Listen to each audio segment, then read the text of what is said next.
Hey, you want to learn how to better market? Go buy some bread or milk.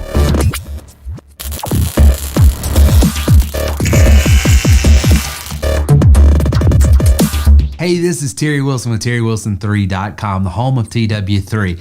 There is a concept in retail that's been around forever, but if you learn this concept, you are going to learn how to become a better online marketer. And the concept is simple. It's called a loss leader. Have you ever gone and bought bread or milk or something that you got to have, the staples of eating, for instance? Where is it always located? Well, it's always at the very back of the store. Why? Because you got to bob and weave around everything of high margin that they want to sell you before you can get to what you want or need. Online marketing is the same way, but sometimes we forget those little simple things. No matter what product, good, or service you offer, you need to have a loss leader because it's the loss leader that grabs the attention. If I am in real estate, for instance, I'm going to show this high perceived value piece of property that is offered at this. Now, of course, it's going to have something to it that offers, and the reason why it is at this lower price. But I explain that in my rapport building and presentation process, and then allow them multiple opportunities to get off the off-ramp, get up off the off-ramp here because this is a better value for me or this is a better value for me. But at the end of the day, if nothing I offer that I'm wanting to sell is a value, of course I'm able to offer that thing that I first was able to show and give in the advertisement that I sent out that got them in that funnel. So be thinking strategically as an online marketer or a marketer in general. The big print is what people are going to grab a hold of, and it's not bait and switch, it's bait and pitch. I'm always going to be able to give exactly what I advertise, but in the process of conveying that product, good, or service, I'm naturally going to show some other opportunities that may be of better value. For instance, another example is we're in the recruiting space a lot, and we'll offer opportunities, that pay $20, $30, $40 an hour that has health benefits, that has this benefit, retirement benefits, pension plans, and stuff like that.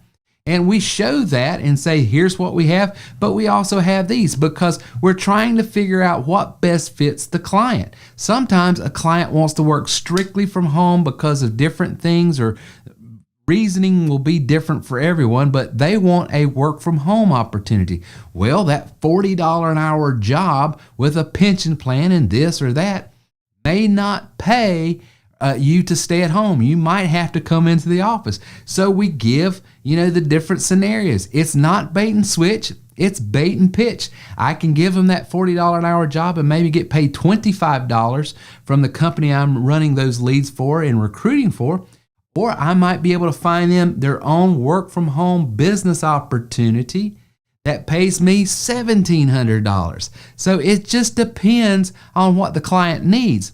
But here again, I'm using loss leaders, that concept. I'm putting the bread and milk at the very back of the inventory that I carry. If I'm in insurance, hey, you can get $50,000 in life insurance for $10 a month. Or $5 a month, or $1 a month, whatever. What is that? That might be an accidental term life insurance, okay? So I explain the differences between accidental term and regular term, or whole life, or an indexed annuity, or any other type of life product. So here again, big print will grab the attention. You always got to have in inventory what that big print says.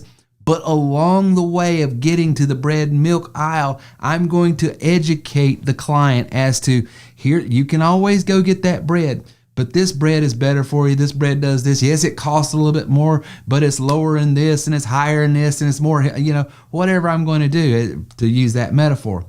Here again, if you're thinking as a business owner, if you're thinking as a salesperson, if you're thinking about how can I generate more leads for what it is I offer, then think about the industry, the market that you work within, and think about what has the highest perceived value at the lowest entry level cost that I can make a big splash and I can legitimately offer to the client. But before as they're walking to get that, I'm showing them other ways that might be smarter and better for them.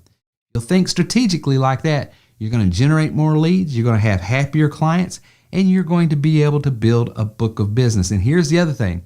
There's been a ton of times people have just walked right past me. I don't care. I want the bread. I want the milk. Let them have it, because now I got them on my list, and I'm constantly reminding him, if you just settle for that, you're missing out on this. And sometimes, a lot of times, they come back around.